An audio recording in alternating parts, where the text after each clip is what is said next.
Good morning, everyone. Doing something a little different, but I've done it before. This Sunday morning. Actually, I'm doing this on Saturday afternoon. But anyway, I just want to first of all wish everyone a happy Sunday. I had to say some things that were kind of on my mind as we go through this kind of tumultuous time with our government, especially for me and my friends and some of my family. Um, I understand that people have different choices, conservative or Democrat or liberal, somewhere in the middle. And that's everybody's choice to make. I grew up in such a way, and it's probably have to do with me growing up being a Christian, and also a lot to do with what my parents imparted on me. But these are beliefs and just part of my personality of who I am now. And I don't see that playing out. So I'm a little shocked by some Christians. And let's be very clear, Christianity is a broad term, and there's a lot of people that are Christians that aren't part of the evangelical base of our current president. So white evangelicals are mostly the ones that are supporting our current president, where there's plenty of black churches and other Christian churches that are not, including somewhat of the Methodist Church, and especially the Episcopalian Church, are supporting people and showing that empathy and love. And I guess that's the two qualities that I grew up with. And part of the Christian value, and you certainly don't have to be a Christian to follow these, and I think a lot of religions follow these same things, but Christ exemplified what a lot of people are calling woke right now. The definition of woke, in case you didn't know, because a lot of people throw that term around like they know what it means. That's the exact definition. Woke means awaken to the needs for others, to be well informed, thoughtful, compassionate, humble, and kind, eager to make the world a better place for all people. There's nothing wrong with being woke. It means just treating people how you would want to be treated, which is just empathy. So it's gotten me down, and there's a lot of things that are playing into this for me, that I struggle with.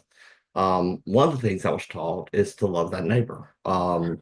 And your neighbor can be different than you, and usually is different than you, whether it's race, nationality, whether it's their sexual orientation, or even trans. All throughout history, if you studied, and I'm not comparing him to Hitler, but if you study Hitler, he's the prime example of it. But all throughout history, one group of people has been villainized, and that brings the other group of people together because they have a common enemy. Right now in our country, that common enemy seems to be trans people, one, immigrants, another, and LGBTQ is another, and even persons of color, whether they're Hispanic, Black, any person of color is somewhat discriminated against right now.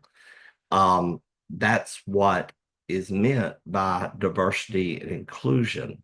And I have to state, coming from the Christian perspective, that Jesus was very woke. He very much was a believer in diversity and inclusion.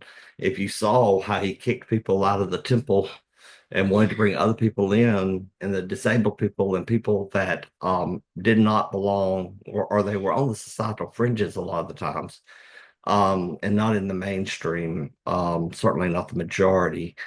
And he witnessed to those people. He cared for those people. He had empathy for those people, and he treated them with respect and dignity. Um, Even prostitutes, he was there. He healed the sick. He healed those that with any type of disability, which is also included in diversity and inclusion as disability.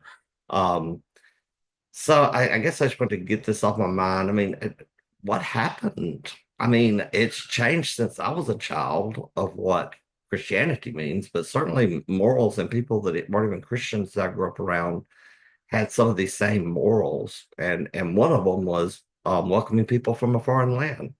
We're not doing that. We're, sending we're sending people that aren't from El Salvador to El Salvador as prisoners. One was recently a college student here on a visa to go to college, and the plane was turned around. He got to the airport, the plane was turned around, and he was taken to another country, not even the country he was from. He's from Venezuela. There's a lot of cases like this, and it's all happening right now. And I don't think everybody knows it's happening because I believe if you watch certain news sources, or even if you get your news off the internet, you get into this algorithm, which just reinforces what you already believe. And I'll be the first to say, I'm in an algorithm. My algorithm is all about empathy and love, and some of the horrible things happening and government programs being shut down. People on Medicaid are soon to be, it's going to probably be cut um, quite a bit. So I don't understand the feeding the poor and helping others and the empathy part of this. It just seems to be gone. And I don't know how anyone could vote for somebody that doesn't support those things. But that's whether it's your representative, whether it's your senator, whether it's your president, whether it's your city councilman. Um, I just don't get it. So we villainize a certain group of people, and then everybody is angry about that certain group of people. Immigrants is the latest, who have been great contributors to our society in the United States forever. We're a country of immigrants. But if you look at it, it's not just immigrants, it's immigrants of color that are much more likely to be deported right now and separated from their families as well. We're going back to that. We're building bigger detention centers. It's even been talked about opening up Guantanamo Bay for immigrants that come across. And some of these immigrants are not illegally crossing. Some of them are seeking asylum and they go through the process. Right now, it's talked about even if you were born in the United States, which makes you a legal citizen if you were born here, of stripping that citizenship away if you were born here. That's actually being discussed right now. I'm sure it will be pushed. A lot of people that are just blindly following their elected leaders will agree with it because that person or those people say that it's that way. And that's not the way I was brought up. So I have all the love in the world for the immigrants in our country, the people that are trying to make a better life. I have all the love in the world for diversity and inclusion and equity. There's nothing wrong with those things. Those are good things. I also believe in being humble, and and to help others too. I don't see any of those qualities in our leaders that have the majority right now. So that really worries me. This has worried me from 2016 till now. Um, I wake up every morning, I look at the news first thing. I try to be positive, and I'll try to put a positive spin on this after I finish. But I'm hoping people will watch other sources of news, get your news somewhere else, see what's really happening. Elon Musk is taking a hatchet to a lot of programs. We did not elect Elon Musk. But this falls in line with the oligarchy. I mean, the uber rich, the uber wealthy running our country. They do things, though, that serve their own interest. Elon Musk talking to the Defense Department at the Pentagon is amazing when he has contracts with those with our Defense Department, with the U.S. Defense Department. That doesn't seem right to me. It doesn't seem right. A lot of things do not seem right with me right now. So I just want to say I'm staying the same. And I'm going to help anyone that needs help, whether they're a person of another color or sexual orientation is different than mine or the same as mine.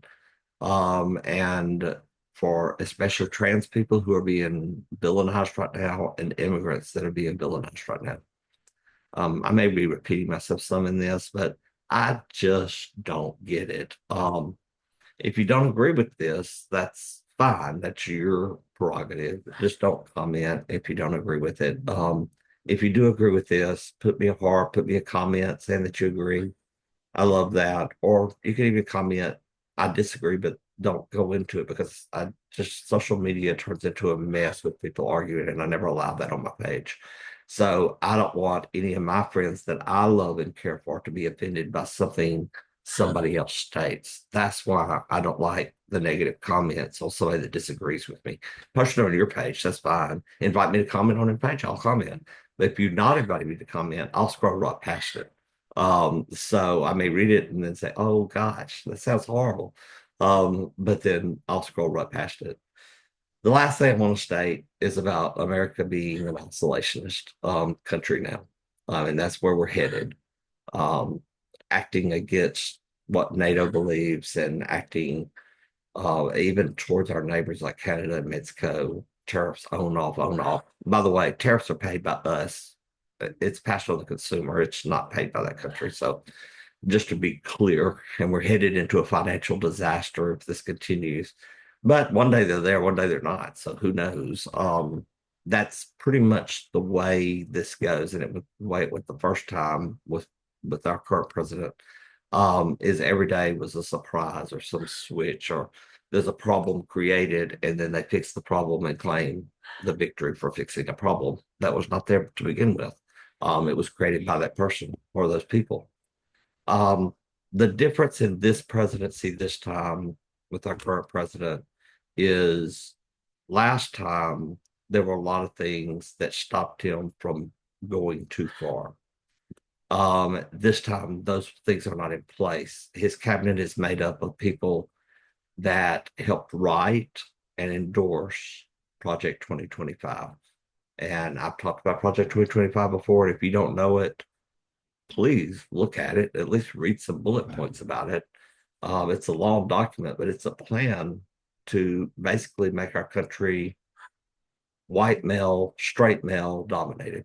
And everybody else is second class, even women, second class again, like they have been throughout history. So I'm hoping that people will just kind of open up just a little bit and look at what's happening and see that it's not a sports game. It's not if you're on one side or the other side. It's not if you like Alexandria Cortez or Bernie Sanders or Kamala Harris, who is in the middle. She's not on the extreme. Or Pete Buttigieg, or if you like, if you're on the team of Trump. Well, it's not a team. These aren't teams. These are what impacts our everyday life. And not only the economy impacts it, but what kind of country we want to be and helping our neighbors. And that includes our partners around the world. Getting back to that isolationist policy, I'm hearing a lot of people say, well, it's not doing us any good to send money to other places in USAID. Well, it is doing us some good. First of all, we gather key intelligence by doing that. Good or bad, we do, but we also help people. And we become known as the leader of the free world because of that. Now that status is being taken away. And if you ask most people around Europe, they don't think we have it anymore. Canada certainly doesn't think we have it anymore. Um, and it's disheartening. So anyway, I'm going to wind this up because I know that it's impossible to listen forever, especially someone that you don't agree with. Hopefully, some of you do agree with this. I love you all. I'm not going to discriminate against anybody. It doesn't matter if they disagree with me or not. I don't want to see anybody hurt. I don't want to see families split apart. I don't want to see people deported that are here for a legitimate reason to work or to go to school or to come and seek asylum because they were persecuted in their country. That is the right thing to do. And again, going back to my background, it's the Christian thing to do. I don't think anyone is illegal. There's not such thing as an illegal person. They may be here illegally because they had to cross and get across any way they could. but some of the most hardworking people I know have done that. And just like before them, the Italians and the Irish and all these minority groups at one point, they worked the hardest because they were trying to make a living and to join in the dream and the American dream at that point. Um, so I'm not going to buy into all Christians are supporting what's going on right now, or all evangelical Christians. I'm hoping, and I guess I'm being optimistic about this, that people just don't know what all's happening. Um, I have to believe that. Because if I don't believe that, it means everything I was taught from a young age is not true about people, and how we should be, and morally how we should be. I so I guess that's all I'm gonna say. Let me try to find it on a positive note. There is hope. Even though our judicial system seems to be tripped up right now, and there's a lot of things that are just that are happening that are scary. I believe in our country. I believe we'll come out of this, and I hope that we come out of it stronger. Um, I'm hoping in a couple of years that we elect people who try to stop some of the things going on that we don't agree with, and assist with the things that we do. So I guess that's all I'm going to say. I have hope. It is going to be better.